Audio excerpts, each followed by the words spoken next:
Hello everyone, welcome to From Nowhere to Nothing, Mystery Philosophy Theater 9000.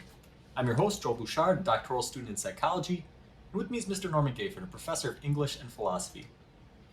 Today will be the first episode in a new, hopefully reoccurring series Norm and I are starting, where we look at a brief clip from a film and dissect it philosophically.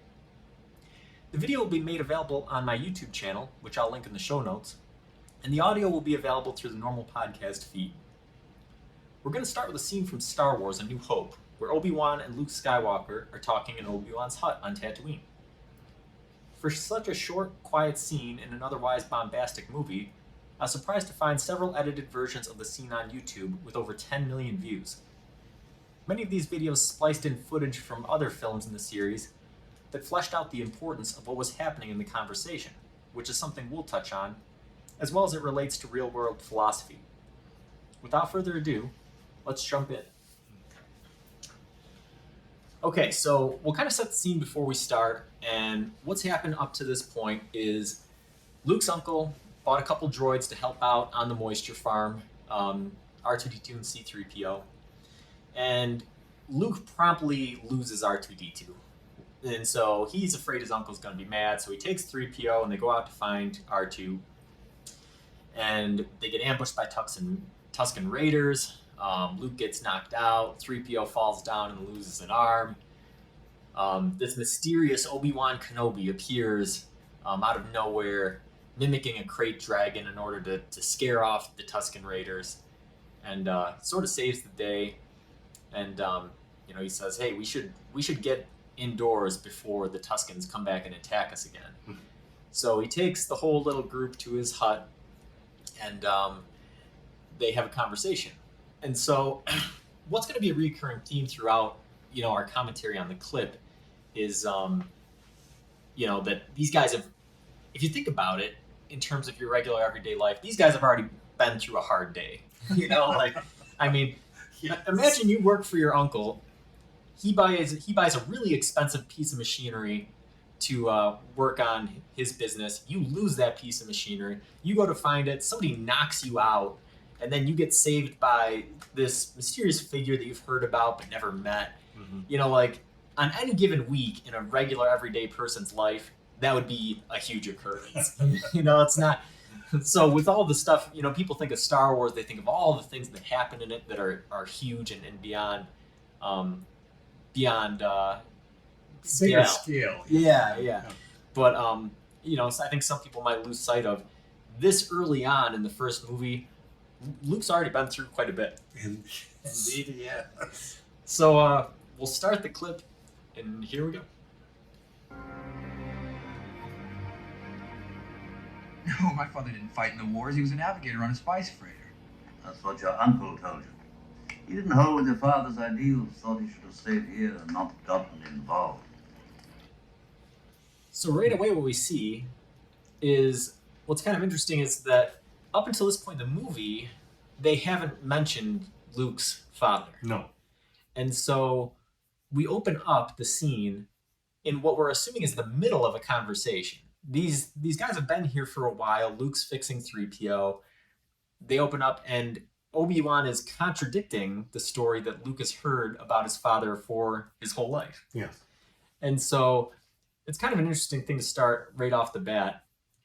And the other thing that's interesting about that is, if for people who have seen Star Wars, right, the tale that Luke believes is probably one that was created by Obi-Wan. That's what I was just sitting here thinking. You weave all this together, and we know the entirety of the movie sequence, and so there's decades and decades of background and history and fandom and whatever in this.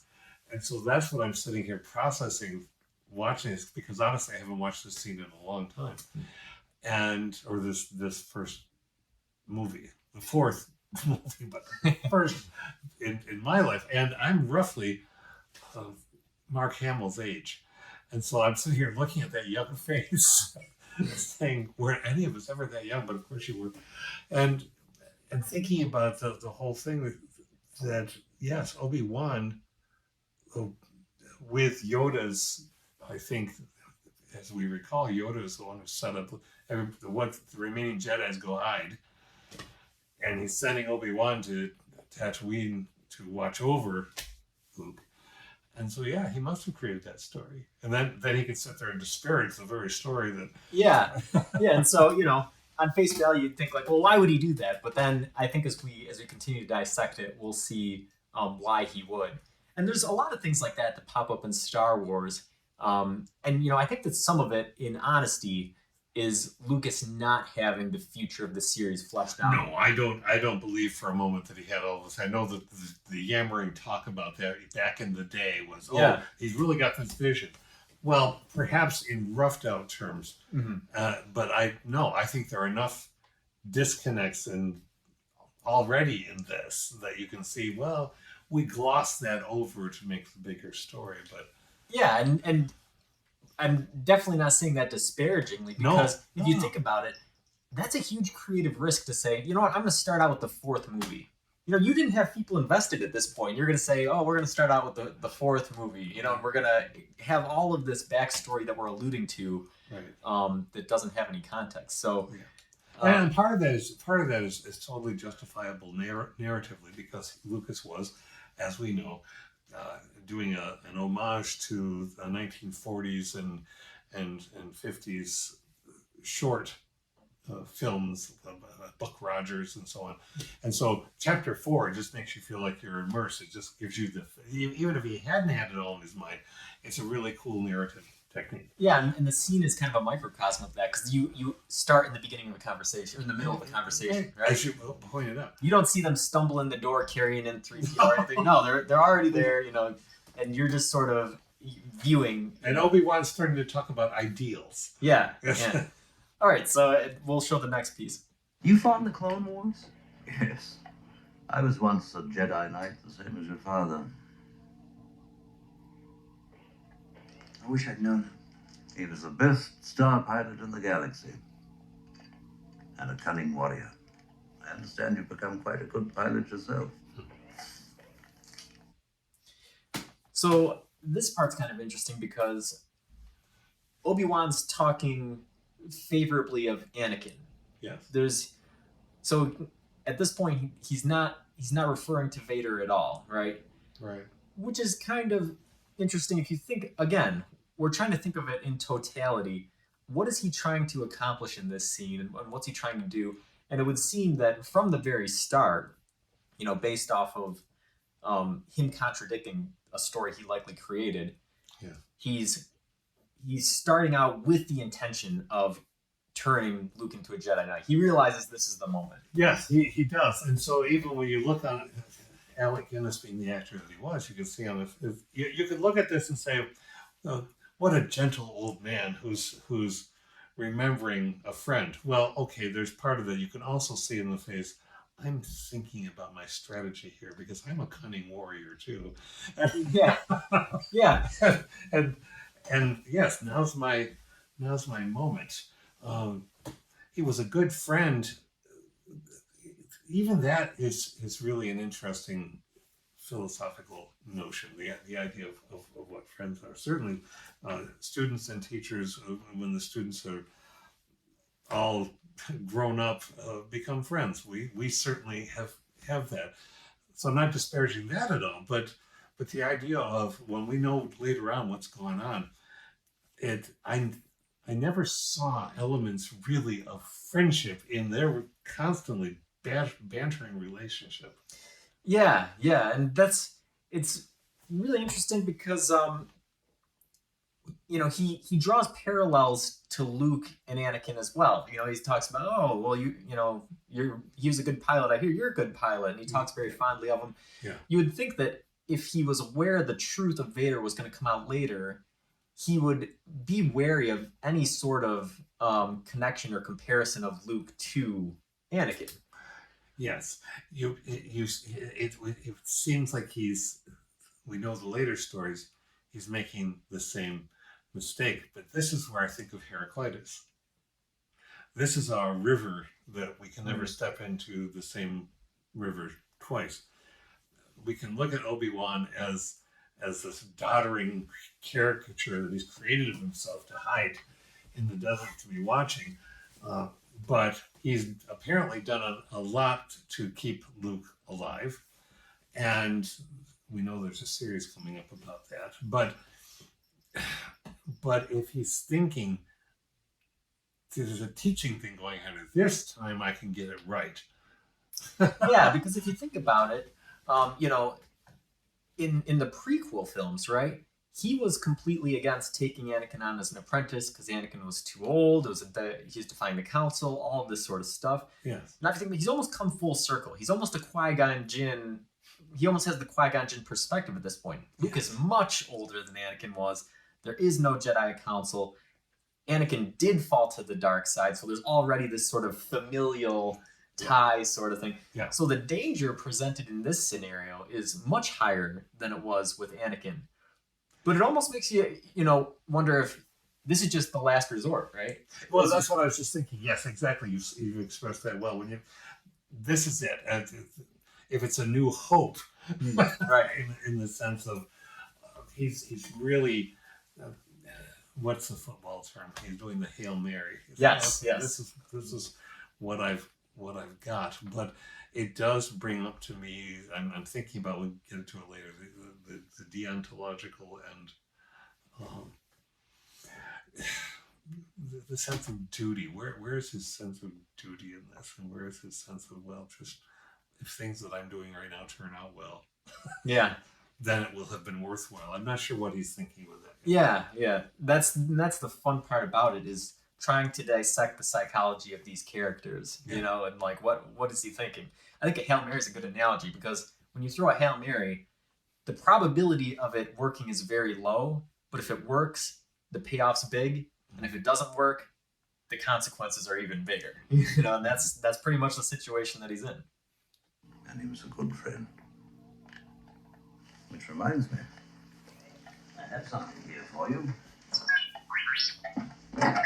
Your father wanted you to have this when you were old enough, but your uncle wouldn't allow it. He feared you might follow old Obi-Wan on some damn fool idealistic crusade like your father did. Sir, if you'll not be needing me, I'll close down for a while. Sure, go ahead. So again... Oh, man, there's things here. Yeah. So, again, it comes back to that backstory, right? There's no way Anakin could have wanted Luke to have the lightsaber when he was older because he didn't know that he didn't know he existed. And, again, there's this trope, this reoccurring element of disparaging the uncle in to try to draw Luke away from his grounded setting. Yeah. It is certainly a manipulation. This is why I'm saying the deontological. I'm not saying that it's ethics philosophy going on here. If and it's not just deontology. It's what duty has Obi-Wan enacted over the years in watching Luke? That's sort of simmering here. But then we've got the other side of that coin, which is whatever I do, if it ends well, then it was justifiable in doing. And so he's weaving a tale. He is weaving a massive tale. He is manipulating. But that's where this falls into, we're talking about narrative structures and myth and so on. He is a wizard. Wizards, Gandalf doesn't tell hobbits everything. Merlin never revealed everything. The wizards guide the story the way they want to guide it. Yeah, and that's it's part of their power, but that's present in all the stories too. Is that's their downfall? That's their sort of having that much power and having that much knowledge can lead these characters into believing that they have it all figured out, and then in some cases that's what leads to their downfall, especially with Merlin. He wanted you to have this. Now here's the other thing, and this is trivia, but we're talking all kinds of levels. Obi-Wan cut Anakin down to pieces on that lava planet whose name I've temporarily forgotten. And they're climactic battle. And Obi-Wan left Anakin to burn. Massively cold. Massively... there's a lot of duty going on there where you say, nope, I'm not going to help you out. I don't remember him picking up lightsaber. Yeah. And, and that's the other thing. Again, coming back to that idea of, your father wants you to have this. Why is he trying to foster this connection between Anakin and Luke when he's going to try to recruit him against his father, Right. And so it's a fascinating sort of, but if you think about it the other way, right? It seems counterintuitive. But what if we had opened up this scene and said, hey, your father's Darth Vader, and we need to team up and get rid of him, right? That probably wouldn't have worked that well either, right? No, I think that probably wouldn't have, because that would have been too much. What young mind, projecting into this? If going back to what you said before, if I'm in trouble, if I've lost or broken equipment, I worked for my uncle long ago on a farm. If I busted a piece of equipment, I would have been flayed. Yeah. Right. And that's a bad enough day. Thankfully, I never got knocked out. But on top of that, oh, by the way, your father's one of the worst people in the universe, but we could take him down. I don't think I would have. It's too much to handle at Yes. once. Yeah. So there's a lot of psychological and dancing around and manipulation going on with Obi-Wan. But yeah, it does come back to the deontological and even the utilitarian, right? What's going to create the greatest amount of good for the most people? Yes. And is giving Luke some sort of psychological trauma in the immediate term worth it, to save the universe? Whatever we can do, if it's going to save the universe, then it's worth that Hail Mary. Yeah. Yep. What is it? Father's lightsaber. This is the weapon of a Jedi Knight. Not as clumsy or random as a blaster. An elegant weapon for the more civilized age.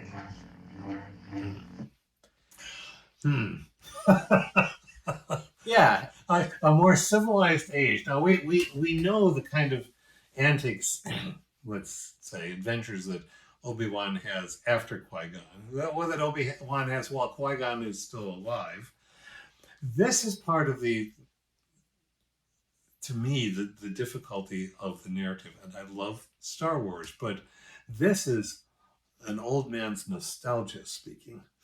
And I'm not going to belittle that. I'm getting older all the time. But the trouble is, this is getting a bit lost in nostalgia. I do not see any overt elegance in the first three movies in the sequence. Yeah. And again, like we were saying, it could be Lucas not having it fleshed out, but even if that were the case, I think that this whole thing does create sort of a realistic sort of feel, right? Because you can imagine this happening. You can imagine, and yeah. Especially, you think about when the movie was created, in the late 70s. Up until that point in time, humanity has been on a pretty steady upward progression in terms of things going well. So the movie is meant to be sort of a shock where, oh wow, it's in a way it's dystopian, right? Because the groundwork that they're laying is that things were better in the past, and now that they've fallen apart because of the Empire. Yes, you bring up dystopian, and that's really where I have lived with this. In no part of Star Wars, just like Arthurian myth. Okay, Camelot and folklore. Camelot is a place of refuge or hope, but the dirty work having to be done by the knights, the clashes and the violence, the difficulties in the countryside, the meeting with, the battling with all kinds of factions trying to take over the island, so to speak. It's not pretty. And I've read so very many, because of my interest in this, novels, the poetry, back to Tennyson, and before the very earliest, back to the first fragment from 500 AD. The very first Arthurian fragment essentially has Arturus as this barbarian rebel who holds a mound, a hill, with a ditch around it, and that's Camelot. And his accomplishment is measured in how many enemies he can kill in a single battle. And we go from that to the romantic notion to now the current, the stories now are fascinating in their diversity. But all that's going to say that for me, in the movies, the grand city where the Jedi Temple is, that's an ugly monstrosity. A planet that's a city that's totally not natural. Right. It's all dystopian. I don't see much difference, really, other than the level of concentrated technology between the outlying places and the rim and so on in the Star Wars terms, and the center of so-called civilization.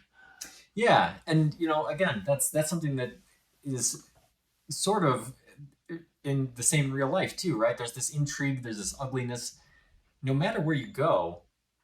And again, why do you think that is? Why do people as we get older think of the past times as fondly, I think it's to help grease the wheels of our fading idealism. Ideals keep coming up in this, and it's important.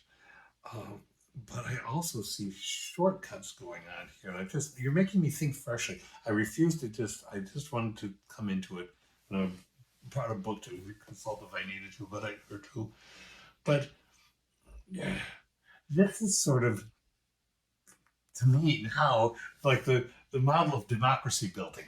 Mm-hmm. Right. Yeah. Okay, fine. There's not even a sword and a stone experience. Luke's not having to work for anything here. Oh, here's a lightsaber. Look at the look on that kid's face. I've got Excalibur. And there it is. This old guy's just handed it to me.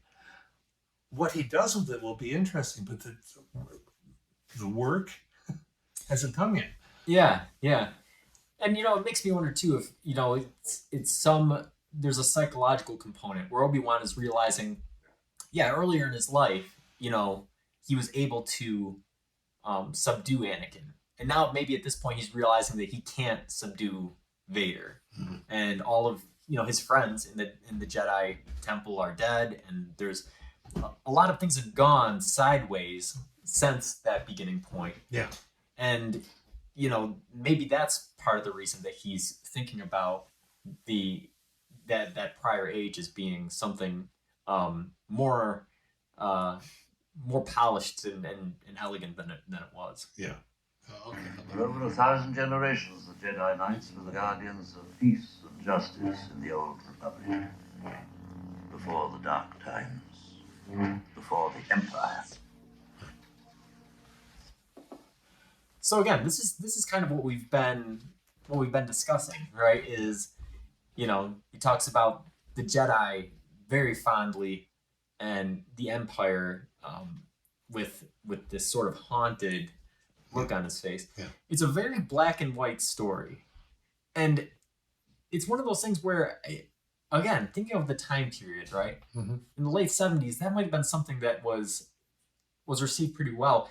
Something about American politics in the past 5 or 10 years doesn't give this story a very good ring, does it? No, you're right. It's not, because back then it was still the Soviet Empire, so to speak, and the Star Trek equivalent was the Federation versus the Romulan Empire. It was always about empires, without realizing that we have been empire making ourselves. And so there's a naivete.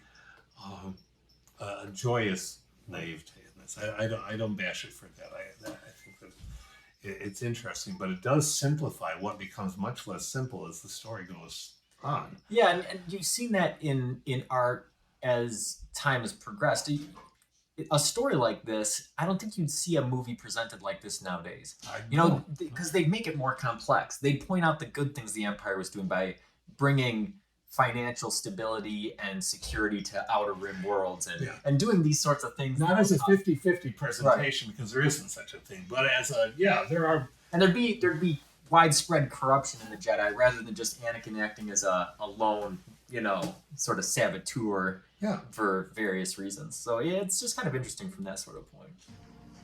How did my father die?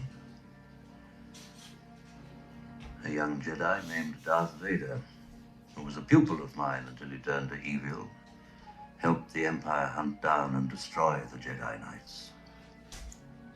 He betrayed and murdered your father. So again, the Oh, thing man. that fascinates me about this, right? Yeah. Vader killed Anakin. And what I have it written in my notes here is a literal lie, but a figurative truth. Yeah. Yeah. And so, Now we're back to that. yeah, what sort of tale is Obi-Wan weaving, right? So he talks about Anakin killing Luke's father by turning to the dark side. A metaphorical tale, certainly. Yeah, yeah.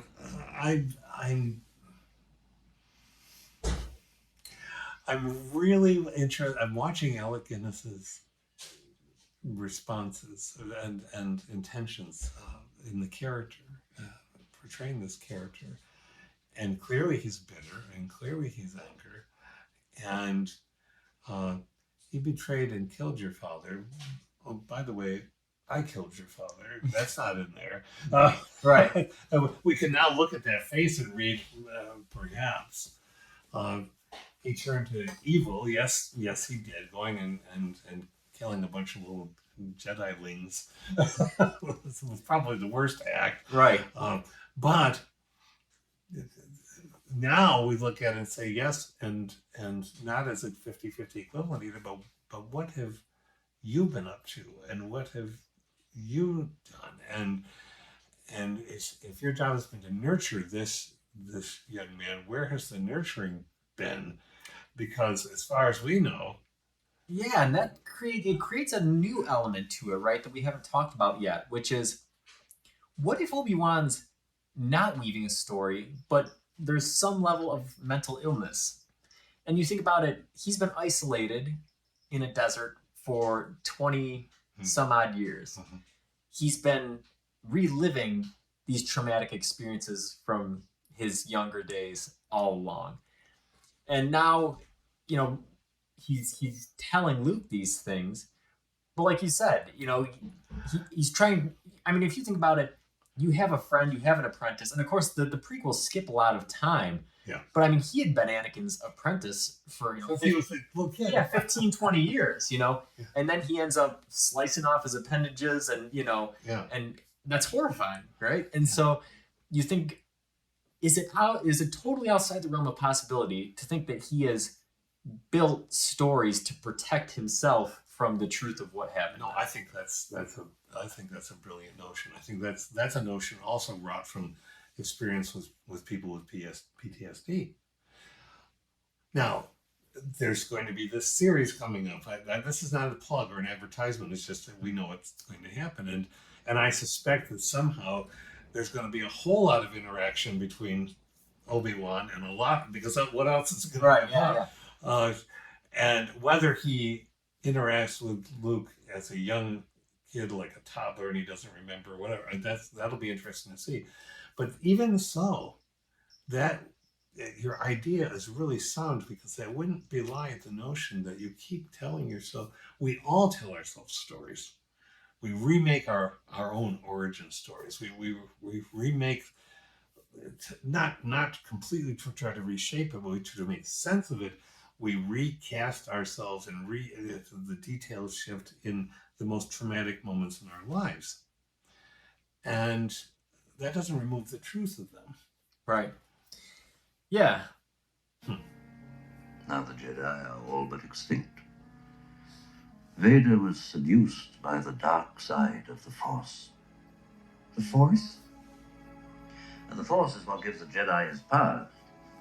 It's an energy field created by all living things. It surrounds us, it penetrates us, it binds the galaxy together. So again, it's another great scene, right? He mentions the dark side for the second time, and that prompts Luke to ask him about the Force. And he delves into this explanation, and of course the John Williams score swelling behind it just gives it this. That's half the magic to Star Wars. It absolutely is. Yep. You hear that distant horn section come in, and it just it adds this power and this mystique to it. It did the old Republic. You can Yeah, hear it. yeah. But okay, so I'm thinking about this story, trying to be fresh to it, at the same time piecing it together from what we know. And what is it he just said about Darth Vader? He was seduced to his student was seduced to the dark side. He said, as a teacher, and I as a teacher have known these moments, not Darth Vader moments, thank goodness, but where one feels the failure of not having reached that mind that one is working with. Now, Obi-Wan has this is sort of like the Robin Williams teaching movies. I loved him and I hated him because, anybody who had 5 students or 10 students and that's who they worked with all day long, you're going to get somewhere probably. He had 1.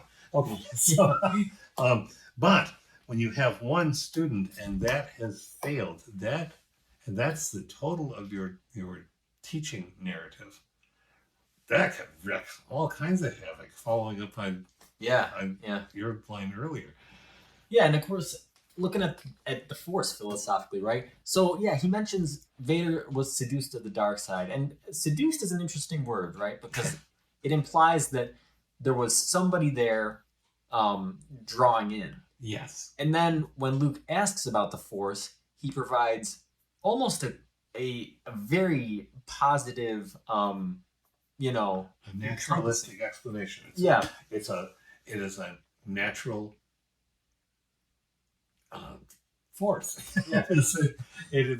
There's nothing in his narrative so far, in his description, that would be seductive of. And so yes, the word. This is where the script gets a little bit bouncy. Yeah, it creates a really interesting contrast, right? Because he mentions the dark side, which is dichotomous language, but then he talks about the Force as being something that dwells in everything and it lives in everything.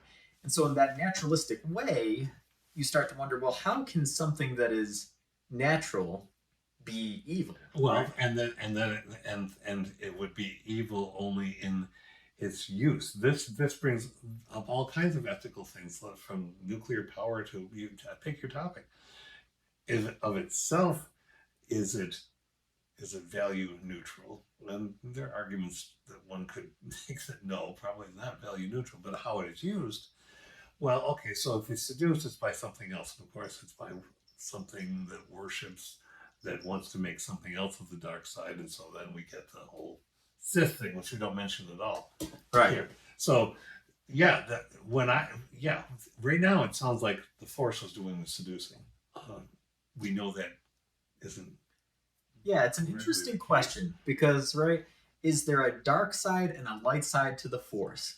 Or is there just the Force, and then people's personal ethics and employment of the powers that they have within themselves determine whether or not they are on the dark or the light That's side? where I live, because then that puts us in the constant moment by moment choices that we make. We all make bad choices.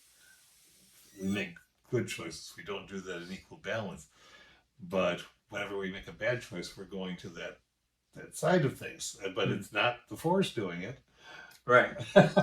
Yeah, it's interesting. And within the Star Wars mythology and narrative, the way it's played out is there's some ambiguity there.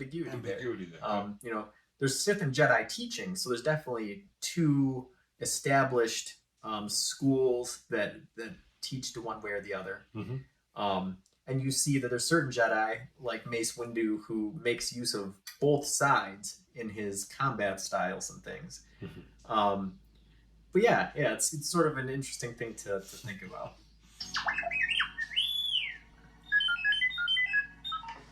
Now let's see if we can't figure out what you are, my little friend. And where you come from. I saw part of the message. I seem to have found it. General Kenobi, years ago you served my father in the Clone Wars. Now he begs you to help him in his struggle against the Empire. I regret that I am unable to present my father's request to you in person, but my ship has fallen under attack, and I'm afraid my mission to bring you to Alderaan has failed. I've placed information vital to the survival of the rebellion into the memory systems of this R2 unit.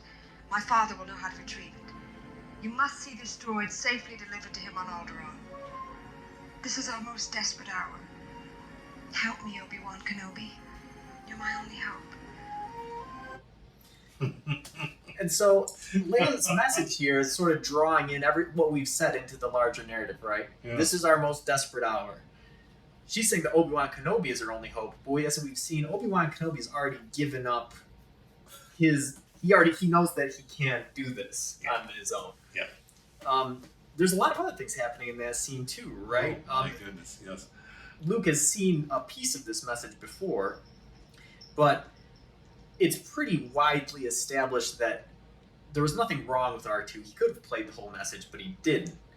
And so that creates this whole idea of, well, artificial intelligence and intentionality and all of these things. Mm-hmm. So very interesting scene. It is, especially since we now know that she's his sister, and we know that Yoda and Obi-Wan were instrumental in getting them to two different places, and so to see that confluence of suddenly there she is, ostensibly the first time he's seen her since she was a baby, but will bloody well know who she is. How could he not? But has he been able to follow her progress from the desert? How truly isolated is Obi-Wan Kenobi? This is the question for me that the movie doesn't answer, and so we weave our own tales within it. But yeah, look at the triangle. Look at the symbolism of this shot is really and you can tell. I mean, the look on Alec Guinness's face right there, right? Yeah. There's that look in it, almost as if, right, he knows who it is, but he hasn't seen in years. Yes. And he knows what's... And this is the moment, and everything's starting to bubble up. Right. And I mean, that the last line of her monologue there is probably one of the most quoted lines in Star Wars lore. Help me, Obi-Wan Kenobi, you're my only hope. Right. Not our only hope. My only hope. Yeah. I'm trying to make the pitch from a very personal view. Right.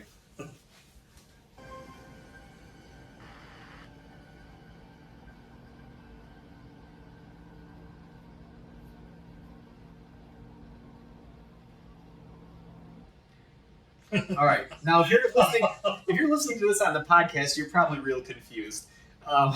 If you're not watching the video, but what happened is R2-D2 turns off the projection, and there's several shots going back and forth between Luke and Obi-Wan's face, where they're obviously, you can see the gears turning. And for both of them, yeah. That's important. I think that's an important, especially in a fast-paced and bombastic setting. In a film, you're trying to take a big story, a big narrative, and you're trying to push it into an hour and a half or 2 hours, or 2.5 hours as films get longer and longer, 3 hours. But the fact remains, you're trying to take years of history and months or years of action and condense it down into this short period. Right. Lucas specifically took several seconds here to just show Luke and Obi-Wan and the gears turning, right? And I think that's because, as we talked about, Obi-Wan's whole intent is to get Luke to join him. And now we're trying to see whether it's working, whether it's taking. Yeah, whether it's working. You must learn the ways of the Force if you're to come with me to Alderaan. Alderaan? That right there, to me, that should be the biggest moment in Star Wars dialogue. Because that's the call to action. We're talking about our Campbellian story arc, right? Absolutely. This is when it finally ticks over into The wizard the beginning. says, you must do this. Yeah. Wait a minute.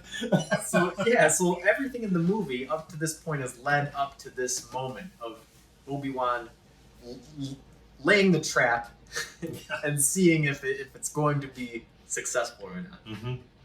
I'm not going to Alderaan. I'm going to get home. It's late. I'm in for it as it is. I need your help, Luke. And so right there, this comes back to what we were saying at the beginning of the film, right? Which is that it's easy to think of this from a cinematic viewpoint, from that sort of thing. But if we take a minute and think about it from Luke's eyes, right? He's just a simple farm boy, right? Every day in and out is likely the same. He gets up, he goes to work on the moisture farm, he comes home. He might have his little hobbies, he might hang out with his friends and stuff. But already, his uncle made some big purchases, he lost some equipment, he got attacked and knocked out, he met this mysterious figure, and all of a sudden out of nowhere, this guy is asking him to run off to the far reaches of the galaxy to help him with some rebellion against. I gotta get home. I'm in for it. Yeah. So and so he's reverting back to a grounded state, saying, "Wait a minute. Okay, so all of these crazy things have happened, but I can't lose sight of my life, right?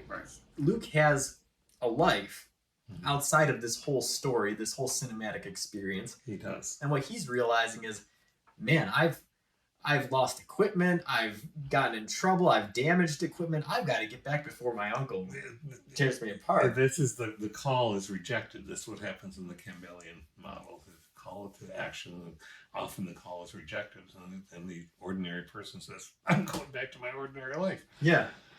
Need your help. I'm getting too old for this sort of thing. So that right there. So Obi-Wan insists on the need to pass the torch. He needs Luke's assistance, right? Mm-hmm. Do you think that this is a realistic piece of dialogue? That he truly feels like he's getting too old for this kind Yeah. of thing. Well, let me tell you, as somebody who's in his 60s, that inside, in a mundane and extraordinarily interior, interesting life, life is fascinating, and you can have these moments when you think there are still things that I need to do, and you realize how many things didn't happen that you thought did, and on all of that, but you still think of yourself as able to do many things, and you are. So for me, back when I first saw Star Wars, when it first came out, and that's what I'm 18, and I'm thinking, yeah, probably the old guy does need help. Right. All right. But now I look at it and say, yeah, he does. He's in over. How do you take down an empire? We no one person is going to be able to do that.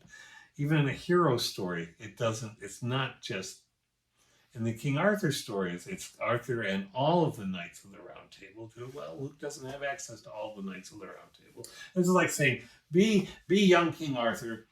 I'll help you if I can, but gee, I can't give you anything else. Yeah. Yeah, it's kind of interesting because, like you said, at this point in time, we have the luxury of knowing the prequel films, and we know Obi-Wan Kenobi was a great general, and was an excellent swordsman. He defeated Darth Maul on his own, and General Grievous and Vader. Yeah. And he's so in his prime, he was one of the best Jedi warriors there ever were. Yeah. But yeah, I think that, and we know from a personal psychology standpoint that people have a hard time knowing their limitations as they get older. But at the same time, I think what you brought up is important, right? In those movies, he does have Anakin as an apprentice. He has the Jedi Council to rely on wisdom. He has the clone army to call on for support. Yeah. He has allies. He has allies, and now he has none except for whoever might linger out there. I think he's obviously in the next movie. He's aware that you must go see Yoda, so he's assuming that Yoda's still alive. Mm-hmm. Maybe he senses him, whatever that happens to be. But yeah, this is the wizard. Not unlike Gandalf. Why does Gandalf go and recruit everybody? Because Gandalf has his limitations too. Merlin lets himself get sealed into a tree in this sense of and this is interesting stuff too, because Merlin's greatest student becomes the person who overwhelms him and takes his, with Merlin's permission, puts him away. And there's a hint of that here. This is not the Obi-Wan that we later see as a much younger man doing triple flips in the air and hanging onto the edges of mountains and everything. This is somebody who's been contemplative for a while, watchful, but contemplative. And yeah, he's not going to go doing any backflips. And he already has. We know now, after seeing the movie how many times, but he has in his mind to go to the next level spiritually. Yeah. Well, so he can sacrifice himself, and then it's up to Luke. There's sort of a self-servingness in that at the same time as there is giving a gift to the galaxy. Right. Luke is pawn. Arthur is pawn. There's a duty that fate is putting upon him that they don't necessarily want. Yeah, and that's sort of the interesting part of it. I mean, if you look at the Merlin to Obi-Wan comparison, right, it is very similar. You have the brightest student, and then, in a later scene here, he lets Vader kill him. Merlin lets himself be locked into a tree and whatnot. But Obi-Wan has that final trick up his sleeve, right, where he comes back and he's able to sort of guide Luke. Mm-hmm. But in this moment, he's realizing that his trap has failed. The groundwork that he's laid has not convinced Luke, and he's making one last appeal, essentially. I can't get involved. I've got work to do. It's not that I like the Empire. I hate it, but there's nothing I can do about it right now. It's such a long way from here. That's your uncle talking. There we go. My uncle. How am I ever going to explain this? Learn about the Force, Luke. Yeah, so, again, Luke it's this struggle, right, between Luke's grounded life, everything that he's ever known, and Obi-Wan making this appeal to the outside world, right? Mm-hmm. And it's something that people deal with on a regular basis as well. Not obviously not a big cinematic experience. No, but everybody does deal with that. And we're kind of doing it right now, right? It'd be real easy for us to just go about our lives and work our jobs and hang out with our friends and never do anything stressful or new or, never trying to reach out. Right. But here we are trying to do something a little bit different, right? Just for the fun of it, because it stretches us, because it puts us on we're not sure how it's going. It makes your fingers tingle. It brings the unknown. Yeah. And there are any number. You're right. We all have those moments, multiple moments in any given day, in any given week, where the outside says do something, and the inside, the habits, the rituals says no, I can't. I can't get involved. Yeah. But it's this appeal to ideals, right? Everybody has ideals, and everybody has philosophies and things to pursue, but it is that constant struggle of, I could just do what I normally do. I could just return to my everyday life. Mm-hmm. So again, here Obi-Wan is attempting to pit Luke against his uncle. Again, that's your uncle speaking, right? He's trying to sever this connection between what Luke knows and where he's trying to get him. And this is where it's also Merlin-like. Merlin is a manipulator. Merlin allows Uther, Arthur's putative father, to essentially rape a woman of great character by disguising himself as that woman's husband so that Arthur can be born, and then insist that he gets to take Arthur away to do what he... Now, this isn't that level of ugly, awful trauma, but it's a manipulation. As you say, cutting off. There's a point at which, Uncle, you're no longer useful. You're done. If Obi-Wan could have influenced the killing of the uncle, I think he might well have. Yeah, because He doesn't make it happen, but the desert is dangerous. Yeah, think about the alternative, right? He realizes he can't do it on his own.